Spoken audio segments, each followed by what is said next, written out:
બરાબર. પાઘડીના મૂલ્યાંકન chapter number 3 બરાબર. ચેપ્ટર 1 અને ચેપ્ટર 2 ના વિડિયો આપણે નાખી દીધા છે બરાબર, અપલોડ કરી દીધા, નાખી દીધા એટલે બરાબર. હવે આગળ ચેપ્ટર નંબર 3 પાઘડીનું મૂલ્યાંકન, એમાંથી શું તૈયાર કરવું બરાબર. તો પહેલું જ હું તમારા લોકોની જગ્યાએ હોઉં તો હું પહેલો ટોપિક શું તૈયાર કરું બરાબર. તો પહેલો ટોપિક બી તૈયાર કરું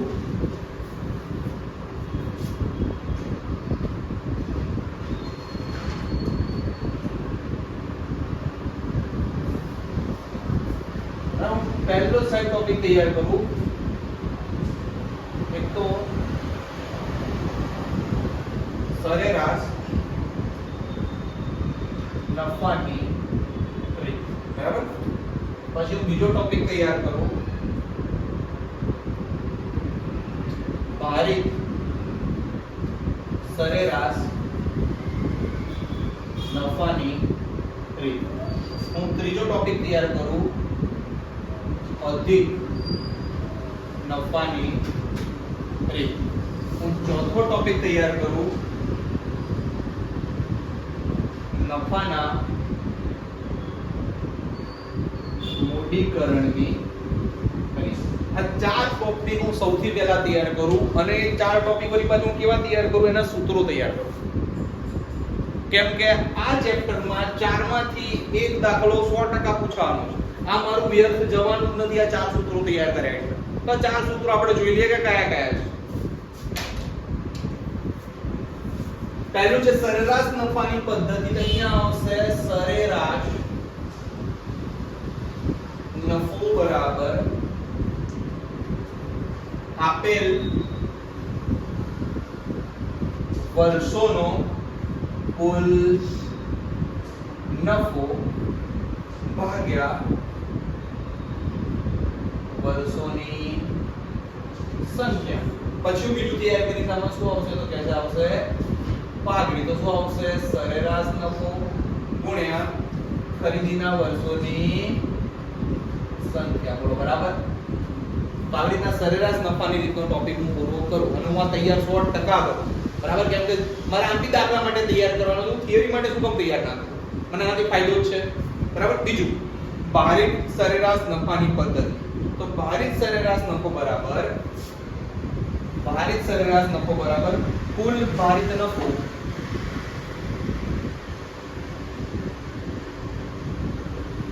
ભાગ્યા શું આવશે, કુલ ભારિત નફો ભાગ્યા કુલ ભાર. કુલ ભાર.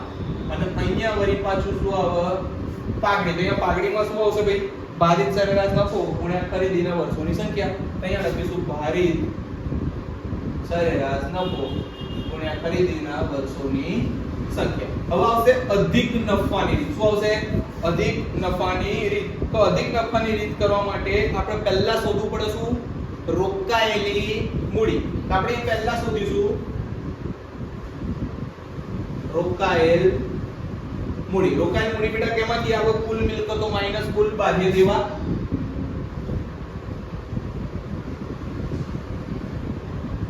કુલ બાહ્ય દેવા આ મળી જાય. પછી બીજું શું શોધવાનું, અપેક્ષિત નફો. તો અપેક્ષિત નફો તો ઈઝી છે ને. અપેક્ષિત નફો કેમ ના આવે, અપેક્ષિત નફો. તો અપેક્ષિત નફો બરાબર રોકાયેલી મૂડી ગુણ્યા શું આવશે, અપેક્ષિત વળતરનો દર ભાગ્યા 100. તો અહીંયા શું કરીશું, રોકાયેલી મૂડી ગુણ્યા અપેક્ષિત વળતરનો દર ભાગ્યા 100. હવે મારે અહીંયા શું કરવાનું, અધિક નફો શોધવાનો. શું કરવાનું, અધિક નફો. અધિક નફો કેવી રીતના મળશે, તો અધિક નફો બરાબર સરેરાશ નફો માઈનસ અપેક્ષિત નફો. તો અહીંયા કરીશ સરેરાશ નફો માઈનસ અપેક્ષિત નફો. યસ ઓર નો. અને છેલ્લે ગણીશ પાઘડી. શું ગણીશ, તો અહીંયા પાઘડી આવશે અધિક નફો ગુણ્યા ખરીદીના વર્ષોની સંખ્યા બરાબર. ખરીદીના બધામાં પાઘડી તો સેમ રીતે જ ગણાય છે. આગળ છેલ્લો ટોપિક નફાના મૂડીકરણની પદ્ધતિ. તો અહીંયા આવશે મૂડીકૃત નફો કેવી રીતના મળશે? સરેરાશ નફો ભાગ્યા અપેક્ષિત વળતરનો દર ગુણ્યા 100 તો મને મળશે મૂડીકૃત નફો. પછી હું સીધું શું શોધીશ? પાઘડી. તો પાઘડી કેવી રીતના સેવાય? મૂડીકૃત નફો માઈનસ શું છે બેટા અહીંયા? રોકાયેલી મૂડી. આવી રીતના હું 4 ટોપિક ક્લિયર કરીશ તો 100% ની વાત છે કે મારે એક્ઝામમાં પાઘડીનો દાખલો જે પૂછવાનો છે મને આવડવાનો છે. જો મને આટલું આવડતું હશે તો બરાબર, તો આટલું આપણે તૈયાર કરીશું. હવે આઈએમપી થિયરી શું તૈયાર કરવી? તો એમસીક્યુ પાઘડી એ કયા પ્રકારની મિલકત છે તૈયાર કરવાનું. બરાબર, પાઘડી કયા પ્રકારની મિલકત છે? અદ્રશ્ય. પાઘડીનો આધાર કોના ઉપર રહેલો છે એ તૈયાર કરવાનું. બરાબર, તો પાઘડીનો આધાર ધંધાકીય એકમના ભવિષ્યમાં જળવાઈ રહે તેવા નફા ઉપર રહેલો છે. આગળ પાઘડી એ ખાલી જગ્યાનું નાણાકીય મૂલ્ય છે તો ધંધાકીય એકમની પ્રતિષ્ઠાનું એ નાણાકીય મૂલ્ય છે. જ્યાં વ્યક્તિગત કૌશલ્ય મહત્વનું હોય ત્યાં પાઘડી કેવી હોય? તો જ્યાં વ્યક્તિગત કૌશલ્ય મહત્વનું હોય ને ત્યાં પાઘડી ઓછી હોય. ત્યાં માણસના મહેનતનું કામ દેખાતું હોય. બરાબર, પછી જ્યારે પેઢીમાં દર વર્ષે નફો વધતો હોય ત્યારે કઈ પદ્ધતિ મુજબ પાઘડી માટે નફાની ગણતરી કરવી વધુ હિતાવહ છે? જ્યારે વધતો જતો હોય નફો ત્યારે ભારિત સરેરાશ. વધતો હોય નફો તો ભારિત સરેરાશ. આટલું યાદ રાખજો, આઈએમપી હતું. બરાબર, પછી સવાલ કયો તૈયાર કરવો? 1-2 વાક્યમાં તો પાઘડી એટલે શું? બરાબર, તો અપેક્ષિત નફા કરતા વધુ નફો કમાવાની ધંધાની પ્રતિષ્ઠાનું મૂલ્ય એટલે પાઘડી. પછી પાઘડી કયા પ્રકારની મિલકત છે? તો પાઘડી અદ્રશ્ય પ્રકારની મિલકત છે. પાઘડી પાકા સર્વેમાં કયા મથાળા હેઠળ લખાય? તો મિલકત લેણામાં બિનચાલુ મિલકતોની નીચે. બરાબર, મૂડીકૃત નફો એટલે શું? તો મૂડીકૃત નફો એટલે અપેક્ષિત વળતરના દરના આધારે સરેરાશ નફાની મૂડીકૃત કિંમત. પછી અધિક નફો એટલે શું? જ્યારે ધંધો અપેક્ષિત નફા કરતા વધુ નફો કમાતો હોય તો વધારાના નફાને આપણે અધિક નફો કહીએ છીએ. બરાબર, આટલું તૈયાર કર્યા પછી આપણે દાખલા ઉપર આગળ વધીશું. બરાબર, તો હું જે દાખલો લખું છું એની રકમ ટૂંકમાં લખીશ. બરાબર, અને પછી આપણે દાખલો ગણીશું. બરાબર, તો દાખલાની રકમ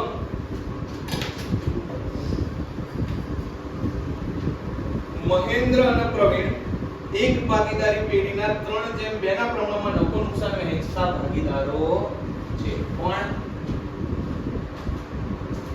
મહેન્દ્ર અને પ્રવીણ કેટલા પ્રમાણમાં નફો નુકસાન વહેંચે છે?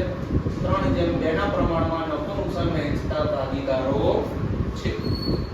તેઓ નફો નુકસાન વહેંચણીનું પ્રમાણ બદલીને 1:1 કરવા માંગે છે. તો નવું પ્રમાણ કેટલું કરવા માંગે છે? 1:1. તો 1/2 1/2 અને જૂનું પ્રમાણ 3/5 2 પડ્યા. તેની પાઘડીનું મૂલ્યાંકન કરવાનું નક્કી કર્યું. ભાગીદારી કરાર મુજબ પાઘડીની રકમ છેલ્લા 4 વર્ષના સરેરાશ નફાની 5 વર્ષની ખરીદીના આધારે નક્કી કરવાનું છે. તો ખરીદીના વર્ષો કેટલા? 5 વર્ષ. બરાબર, આગળ બીજું શું કીધું છે લોકોએ? કઈ રીત વાપરવાની છે? પાઘડીનું મૂલ્યાંકન કરવાનું નક્કી કર્યું. ભાગીદારી કરાર મુજબ પાઘડીની રકમ છેલ્લા 4 વર્ષના સરેરાશ નફાની. તો કઈ મેથડ વાપરવાની? સરેરાશ નફો. કેટલા વર્ષ માટે? તો કે છેલ્લા 4 વર્ષના આધારે આપણે પાઘડીનું મૂલ્યાંકન કરવાનું છે. અહીંયા વર્ષ આપ્યું છે. વર્ષ આપ્યું છે 2013 થી 14, 2014 થી 15, 2015 થી 16, 2016 થી 17. અહીંયા નફો આપ્યો છે. નફો આપ્યો છે આપણને 60,000, 80,000, 20,000, 20,000 માઈનસ એ વખતે ખોટ ગઈ છે અને 30,000. આટલી વસ્તુ આપી છે. આપણે આના ઉપરથી સરેરાશ નફો શોધવાનો, સરેરાશ નફાનો ઉપયોગ કરીને પાઘડીની કિંમત શોધવાની છે. તો આના માટે કરવું છું. બરાબર, આના માટે દાખલો કેવી રીતે સ્ટાર્ટ કરવો? આવો ઈઝી દાખલો પૂછાય કે ના પૂછાય? તો ભાઈ પૂછાય. બરાબર, એવું જરૂરી નથી કે સીધો મોટો દાખલો જ પૂછાય. તો આના માટે આપણે દાખલો ગણવાનો સ્ટાર્ટ કેવી રીતના કરવાનો? તો આપણે પહેલા અહીંયા શું કરીશું? સરેરાશ નફો શોધીશું. તો અહીંયા કુલ નફો કેટલો થાય ગણો? આનો ટોટલ મારો 60000 80000 30000 એમાંથી 20000 માઈનસ કરો, જવાબ આવશે 1,50,000. આ થયું આપણું શું થયું ભાઈ? આનું ટોટલ થયું, આને માઈનસ કરવાનું છે, બાકી બધાને પ્લસ કરવાનું. કેમ કે આ શું છે? ખોટ. બરાબર? આનું ટોટલ મારો વર્ષ કેટલા? 1 2 3 4 4 વર્ષ. તો અહીંયા આપણે સરેરાશ નફોનું સૂત્ર મૂકીશું. સરેરાશ નફો બરાબર સૂત્ર શું હતું? કુલ નફો ભાગ્યા વર્ષોની સંખ્યા.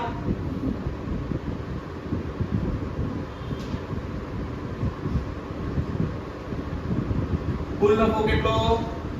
1,50,000 ભાગ્યા તમે 4 કરશો 4 વર્ષ તો તમને જવાબ મળશે 37,500 રૂપિયા. શું થયો તમારો? સરેરાશ નફો. હવે અહીંયા આપણે નક્કી કરવાની શું કીધું ભાઈ? તો પાઘડી શોધો. પાઘડી એટલે શું? સરેરાશ નફો ભાગ ગુણ્યા શું છે?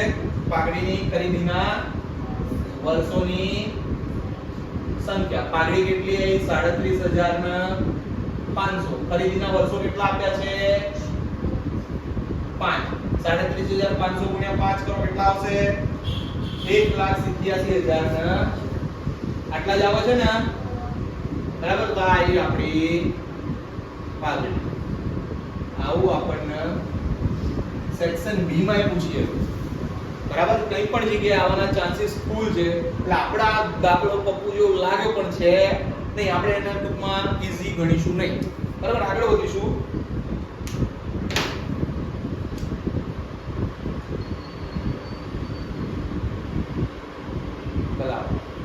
હું દેશી જ છું ભાઈ. આગળ દાખલો એવું કીધું, નીચેની માહિતી પરથી ભારિત સરેરાશ નફાની રકમ શોધો. શું? ભારિત સરેરાશ નફાની રકમ શોધો. ભારિત સરેરાશ નફાની રકમ શોધો. સવાલમાં કંઈક એવું આપ્યું છે, વર્ષ 2013 થી 14 આપ્યા છે, 2014 થી 2015 આપ્યું છે, 2015 થી 2016 આપ્યું છે, 2016 થી 2017 આપ્યું છે. અહીંયા નફો રૂપિયામાં આપ્યું છે 60,000, 70,000,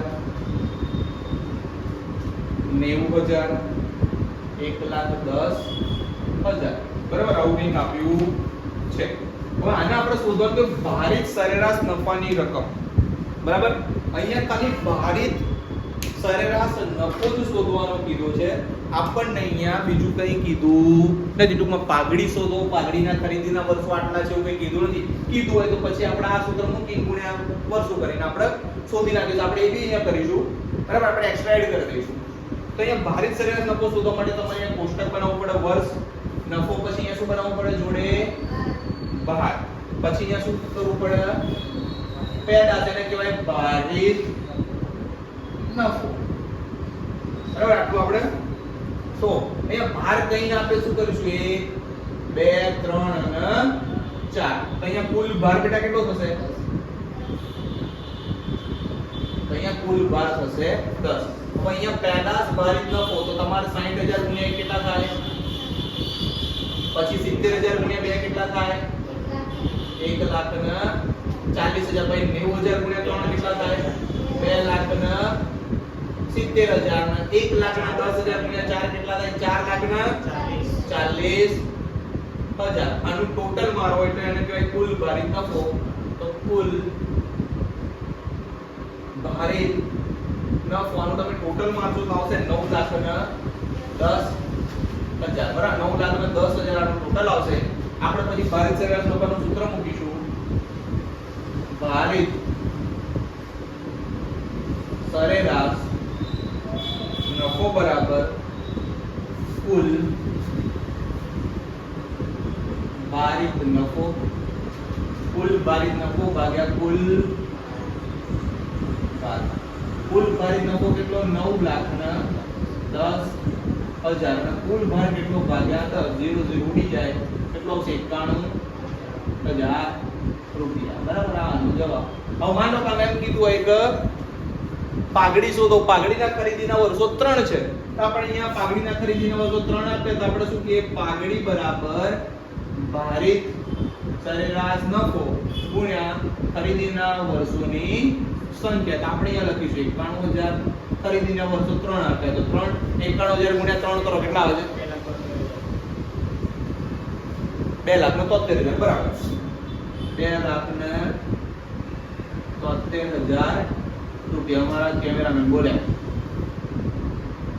બરાબર આવી રીતના પૂરું થાય આઈએમપી દાખલો પ્રથમ પરીક્ષા માટે બીજી પરીક્ષા માટે બોર્ડની પરીક્ષા માટે પ્રથમ બીજી બોર્ડની પરીક્ષા માટે ટૂંકમાં બધી પરીક્ષા માટે આઈએમપી દાખલો આવો દાખલો પૂછાઈ શકે બરાબર તો આ પ્રેક્ટિસ કરવી જોઈએ પુષ્પા પ્રતિભા અને ભાવના પુષ્પા પ્રતિભા અને ભાવના એક ભાગીદારી પેઢીના ભાગીદારો છે બરાબર તેઓ પોતાનું પહેલા લખી નાખીએ આપણે પુષ્પા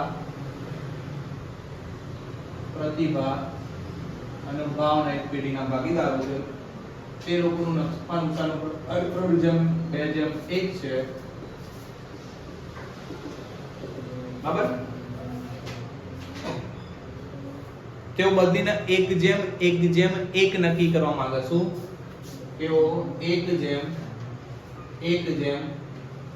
નક્કી કરવા માંગે છે તો નવું પ્રમાણ થયું આ જૂનું પ્રમાણ થયું બરાબર એ લોકોએ કીધું એ પ્રમાણે આગળ જઈએ તેથી પાઘડીનું મૂલ્યાંકન કરવાનું નક્કી કર્યું ભાગીદારી પેઢીના નફા અંગે તથા અન્ય માહિતી ભાગીદારી પેઢીની પાઘડીની કિંમત અધિક નફાની 3 વર્ષની ખરીદીના આધારે નક્કી કરો ચોખ્ખું કહી દીધું છે કઈ રીત વાપરવાની છે અધિક નફાની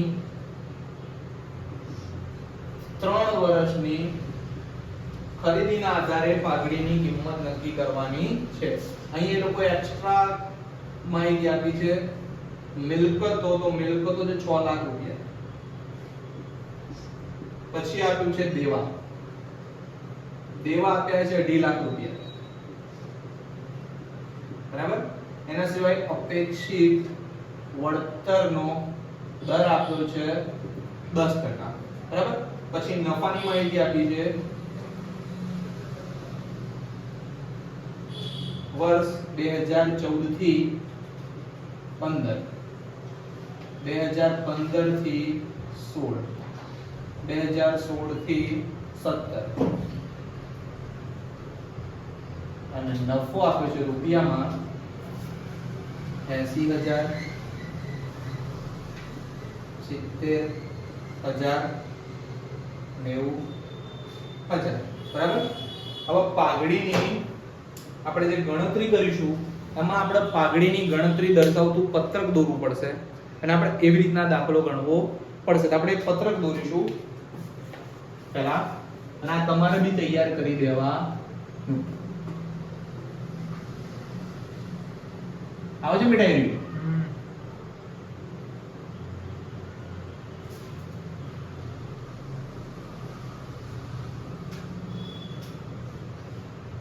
બરાબર તો ક્રમ અહીંયા આવશે વિગત અને અહીંયા આવશે રકમ રૂપિયા આપણે પહેલું શોધીશું બરાબર પછી બીજી અમાઉન્ટ શોધીશું આપણે ગણતા જઈએ કેમ આપણે સ્ટેપ બાય સ્ટેપ શોધીશું પહેલું શોધીશું આપણે રોકાયેલી મૂડી આપણે પહેલો ટોપિક શોધવાનો રોકાયેલ મૂડી તો રોકાયેલ મૂડીનું સૂત્ર શું થાય કુલ મિલકતો માઈનસ કુલ દેવા ખરેખર તો બાહ્ય દેવા પણ ચાલશે તો 6 લાખ રૂપિયા માઈનસ કેટલા દેવા બેટા 2,50,000 તો થશે કેટલા 3,50,000 બોલો બરાબર આપણા પહેલો ટોપિક મળી ગયો પછી બીજું શોધવાનો અપેક્ષિત નફો તો બીજો ટોપિક આવે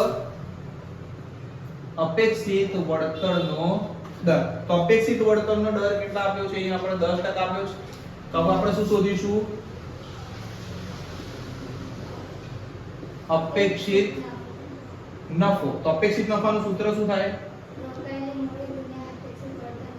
રોકાયેલી મૂડી ગુણ્યા અપેક્ષિત વળતરનો દર ભાગ્યા 100. તો રોકાયેલી મૂડી કેટલી છે? 3,50,000. અપેક્ષિત વળતરનો દર કેટલો? 10 ભાગ્યા 100.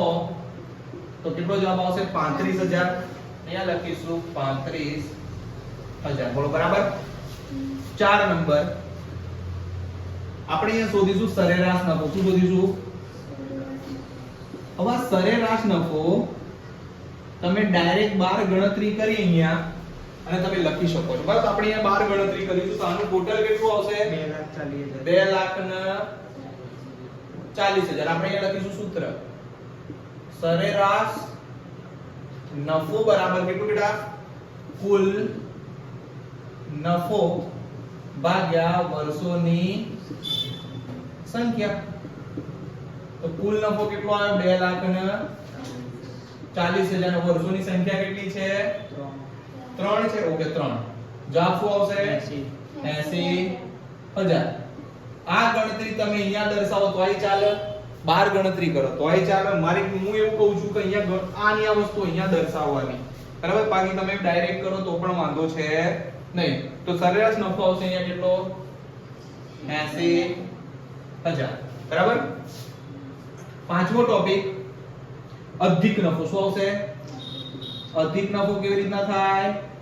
તો અધિક નફાનું સૂત્ર થાય શું થાય બેટા? સરેરાશ નફો માઈનસ અપેક્ષિત નફો. સરેરાશ નફો માઈનસ અપેક્ષિત નફો. સરેરાશ નફો કેટલો આવ્યો? 80,000. અપેક્ષિત નફો કેટલો આવ્યો? 35,000. 80,000 માંથી 35,000 જાય, જવાબ આવવા જોઈએ 45,000 આવે છે.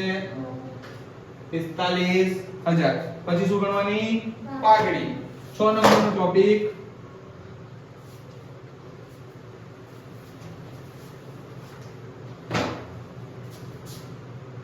પાઘડી.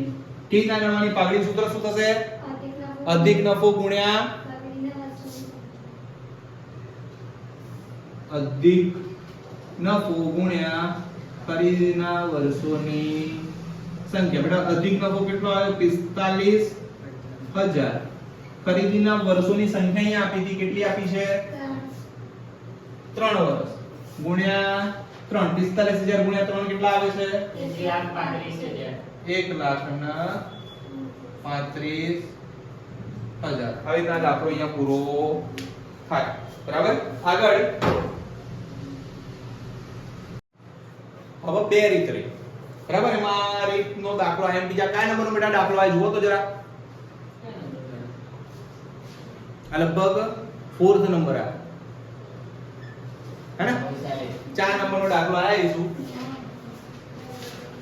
હું જોઈ લઉં. કરો 1 2 3. ના, આ 4 નંબરનો આયો. 4 નંબરનો દાખલો. નીચેની માહિતી પરથી નેતૃત્વ અને ઋત્વિક્રી ભાગીદારી પેઢીની પાઘડીની કિંમત. શબ્દ યાદ રાખજો. ભારિત સરેરાશ નફાને મૂડીકૃત કરવાની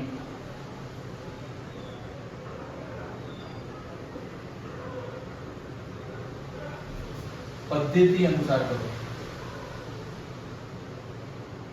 પાઘડીની કિંમત આપણે કઈ રીતના શોધવાની? ભારિત સરેરાશ શોધવાનું, પછી એ નફાને મૂડીકૃત કરવાની પદ્ધતિ. બરાબર. તો પહેલા ભારિત સરેરાશની રીતે આપણે નફો શોધીશું, પછી એને મૂડીકૃત કરીશું. ઈઝી વસ્તુ છે કે એટલું હાર્ડ નથી. આપણને વર્ષ આપે છે. વર્ષ આપે છે 2012 થી 13, 13 થી 14, 14 થી 15, 15 થી 16 અને 2016 થી 17. પછી અહીં આપ્યો છે નફો. આપણને નફો રૂપિયામાં આપ્યો છે 45000, પછી કેટલા આપ્યા છે 50000, પછી આપ્યા છે 65000, પછી આપ્યા છે 75000, પછી આપ્યા છે 90000. તો આને આપણે આની જોડે જ ભારિત સરેરાશ નફો શોધી નાખીશું અને પછી પેલા કોષ્ટકમાં એડ કરી દઈશું, બરાબર. પછી વધારાની માહિતીમાં આપણને આપ્યું છે મિલકતો. આપણને મિલકતો આપી છે 6 લાખ. પછી આપણને દેવા આપ્યા છે 1,70,000. આપણને અપેક્ષિત વળતરનો દર આપ્યો છે 10%. યસ. વાર એકનો ઉપયોગ કરી અને આપણે પાઘડીની ગણતરી કરવાની છે, બરાબર. તો આપણો પહેલો કાર્યક્રમ અહીંયા ભારિત સરેરાશ નફો શોધી નાખીએ, પછી આગળ વિચારીએ શું કરવું, બરાબર. તો ભારિત સરેરાશ નફો શોધવા માટે આપણે શું કરીશું? તો પહેલા તો આપણે કરીશું ભાઈ ભાર લખીશું. ભાર 1 2 3 4 અને 5 ટોટલ કેટલો થશે?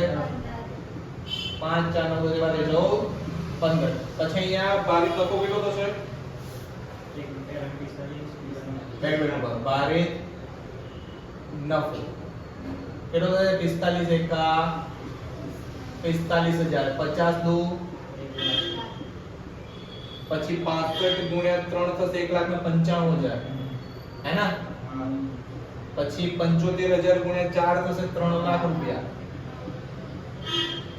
અને 90000 ગુણ્યા 5 થશે 4 લાખ ના. તો આનો ટોટલ કુલ ભારિત નફો કેટલો થશે? ફાઇનલ કેટલો થાય છે? 10,90,000 ફાઇનલ ને? આમાં લોચો નથી ને?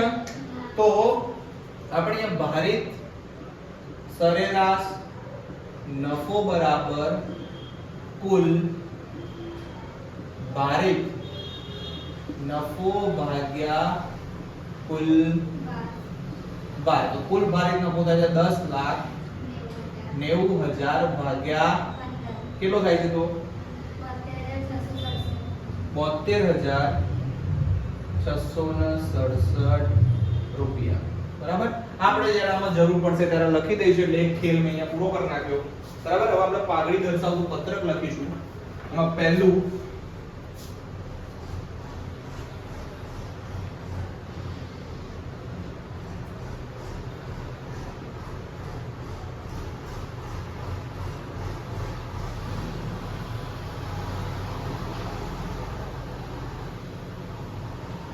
બરાબર. પહેલું શું છે? તો આપણે પહેલું આમાં કરીશું રોકાયેલી મૂડી. એટલે શું આવે? કુલ મિલકતો માઈનસ કુલ મિલકતો કેટલી છે? 6 લાખ રૂપિયા. અને કુલ દેવા કેટલા છે? 1 લાખ ના. તો 6 લાખ માંથી 1,70,000 કરશો 12 કેટલા જશે? આવે છે ને ભાઈ? આવે છે ને? ઓકે. પછી આગળ શું ગણીશું બેટા?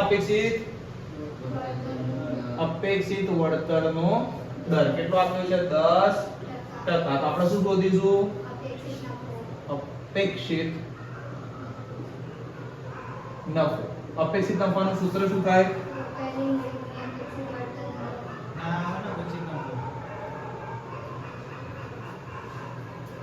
અહીંયા ના આવે નહીં, સોરી આપણે કઈ રીત કરીએ છીએ? મૂડીકૃત નફાની રીત કરીએ છીએ. તો અપેક્ષિત નફો ના આવે, અહીંયા શું આવશે? ભારિત નફો. ભારિત સરેરાશ નફો નહીં આવે, બરાબર નહીં? હા, ભારિત સરેરાશ નફો તે આપણે ગણતરી કરીને રાખ્યો છે. કેટલો આવશે? 72,667, બરાબર. પછી 4 નંબર શું કરીશું આપણે? હવે મૂડીકૃત નફો. આપણે દાખલો મૂડીકૃત નફાનો કરી રહ્યા છીએ. મારે બે લોચો તો એટલો તો ટીકી ગયો. મૂડીકૃત, તો મૂડીકૃત નફો કેમનો થશે? સરેરાશ નફો ભાગ્યા અપેક્ષિત વળતરનો દર ગુણ્યા સરેરાશ નફો કેટલો 72,667 ગુણ્યા 10 ગુણ્યા 100 10 એ દાન 100 કેટલો આવે છે 7,26,670 પછી આગળ ગણવાનું શું પાઘડી તો પાઘડી બરાબર મૂડીકૃત નફો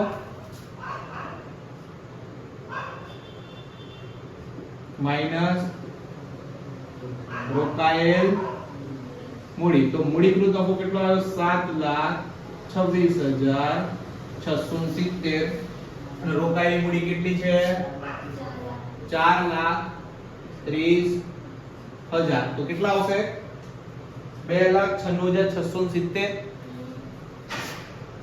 2,96,670 આવી રીતના આપણે આ શું કીધું હતું કે ભારિત સરેરાશની રીતનો ઉપયોગ કરીને મૂડીકૃત નફો કર્યો આવી રીતના પાઘડી આપણે શોધી આમાં ડખો એ કે આમાં ખરીદીના વર્ષો આપ્યા હોય તો એ કામના નહીં બની શકે ખરીદીના વર્ષો આપ્યા પણ રીત વાપરવાની કીધી કે આવી રીતના કરો તો મૂડીકૃતમાં આપણે ખરીદીના વર્ષો આવતા જ છે નહીં હવે છેલ્લો દાખલો એક બાકી રહ્યો આપણે એ ગણીશું છેલ્લો દાખલો બરાબર 5 નંબર પ્રભાના પ્રભુની ભાગીદારી પેઢીની પાઘડીની કિંમત અધિક નફાને મૂડીકૃત કરવાની રીતથી નક્કી કરો શું અધિક નફાને શું કરીશું મૂડીકૃત બરાબર અંદર આપ્યું છે રોકાયેલ મૂડી બરાબર સીધી રોકાયેલ મૂડી આપી દીધી 9 લાખ રૂપિયા તો એ ટેન્શન આપણું ઓછું થયું આગળ અપેક્ષિત વળતરનો દર આપ્યો આપણને 12% અને છેલ્લા 5 વર્ષનો નફો આપ્યો કેટલું છેલ્લા 5 વર્ષનો નફો તો આપણે એ ડેટા લખીશું અહીંયા વર્ષ આપ્યું છે 2012 થી 13 થી 14 બરાબર વર્ષ 2012 થી 2013 13 થી 14 14 થી 15 15 થી 16 અને 2016 થી 17 નફો આપ્યો છે રૂપિયામાં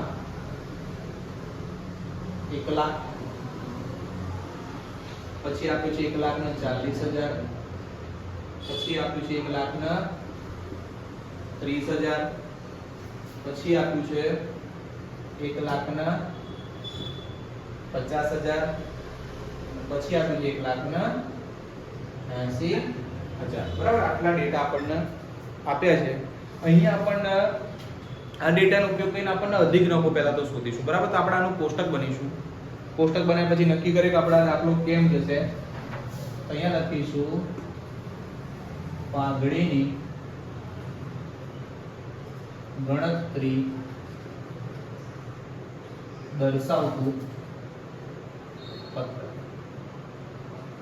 બરાબર પણ પાઘડીની ગણતરી દર્શાવતા પત્રકમાં આપણે પહેલું જો સીધે આપણને રોકાયેલી મૂડી આપી દીધી છે તો આપણે ટેન્શન લેવાનું છે નહીં તો પહેલો ટોપિક રોકાયેલ મૂડી તો આપણે રોકાયેલ મૂડી કેટલી આપી દીધી છે સીધી 9 લાખ રૂપિયા બરાબર તે આપી દીધી છે એટલે એનું ટેન્શન નહીં બીજું અપેક્ષિત વળતરનો દર કેટલો આપે છે અહીંયા 12% તો આપણે 12% લખી નાખીશું ત્રીજું અહીંયા આપણે શોધીશું અપેક્ષિત નફો તો અપેક્ષિત નફો કેમનો શોધે બેટા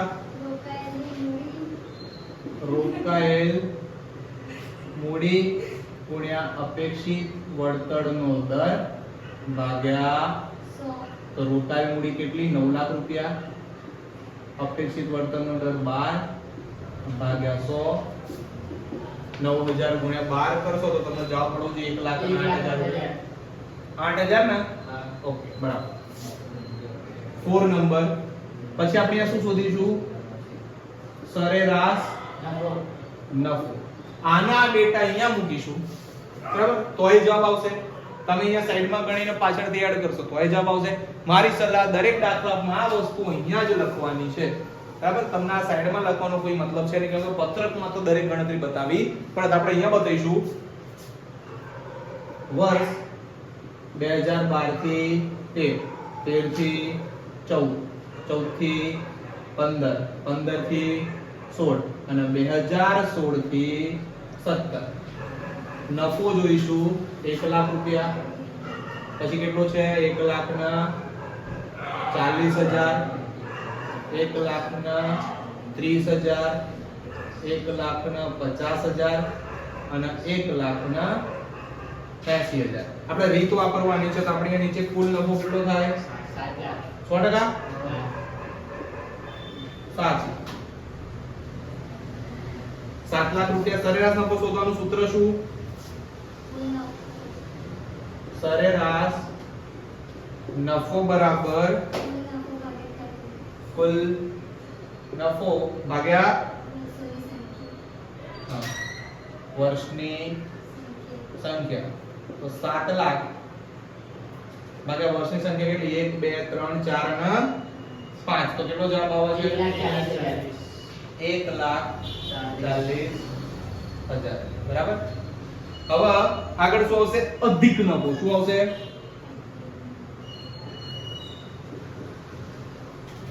તો અધિક નફો બરાબર સૂત્ર શું આવશે? સરેરાશ નફો માઈનસ અપેક્ષિત નફો. સરેરાશ નફો માઈનસ અપેક્ષિત નફો. સરેરાશ નફો કેટલો આવ્યો? 1,40,000 અને અપેક્ષિત નફો કેટલો હતો? 1,08,000. તો કેટલું આવે છે? 32,000. બરાબર. એ છેલ્લે શું આવશે ભાઈ? પાઘડી. ખરીદીના વર્ષો કેટલા કીધા છે? નહીં કીધા ને? સમજના. તો આની પાઘડી કેમ નહીં ગણીશું? બોલો. આની પાઘડી કેમ નહીં ગણીશું? અધિક નફો ગુણ્યા 100 ભાગ્યા અપેક્ષિત વધનો દર.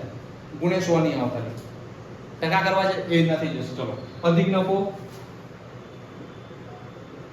પછી ભાગ્યા અપેક્ષિત વળતરનો દર ગુણ્યા 100. અધિક નફો કેટલો આવ્યો? 32 ભાગ્યા 12 ગુણ્યા 100. કેટલો જવાબ આવે છે? 2,66,660.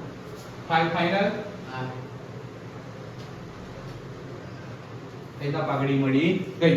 આના સિવાય જો તમને એમ કીધું હોય કે 2 વર્ષની ખરીદીના આધારે પાઘડી નક્કી કરો તો અહીંયા ગુણ્યા પાઘડીના વર્ષો કરવાના. ખરીદીના વર્ષો કરવાના. અહીંયા આવું નથી કીધું એટલે આપણે આ ગણીશું. બરાબર. હવે આના સિવાય બોર્ડમાં પૂછાયેલા દાખલા, બરાબર, જે મારી જોડે ગણીને પડ્યા છે, બરાબર, એનો હું વિડિયો બનાવીશ. બરાબર. આવી રીતના બોર્ડ ઉપર નહીં મેં ગણેલા છે એ જ હું થ્રુ જઈશ. બરાબર. વિડિયો તમને સમજી દઈશ કે આ દાખલામાં આવું કંઈક નવું હશે તો ત્યાં હું વ્યવસ્થિત ના સમજાવીશ. બાકી દાખલો જેમ ગણ્યો હશે, જો આવો નવો દાખલો રિપીટ હશે તો હું તમને સમજી દઈશ કે આ દાખલો આવી રીતના ગણવાનો છે જે આપણે બોર્ડમાં ગણાયો છે. બરાબર. એ રીતના દાખલાની બી પ્રેક્ટિસ કરી લેજો. કયા વર્ષમાં પૂછાય છે એ તમને ખબર પડી જશે. એનો અલગથી વિડિયો આવશે. પાઘડી 2 ભાગમાં આવશે. જેમ વાર્ષિક હિસાબો 5 ભાગમાં ગયું. વાર્ષિક હિસાબોના 5 દાખલા 5 અલગ વિડિયો બન્યા છે. પછી પહેલું ચેપ્ટર એક જ વિડિયોમાં બન્યું છે અને એની થિયરી અલગ છે. બરાબર. એ 2 ભાગમાં બન્યું છે અને આ પાઘડી 2 ભાગમાં બનશે. આમાં તમને સૂત્રો, થિયરી અને બધા દાખલા આવી ગયા 5 રીતના. બરાબર. આગળના વિડિયોમાં બોર્ડના દાખલા આવશે. બરાબર. એવી રીતના 2 ભાગમાં પાઘડીનું ચેપ્ટર બનવાનું છે. અપલોડ થશે, તમે જોઈ લેજો. બરાબર. Thank you.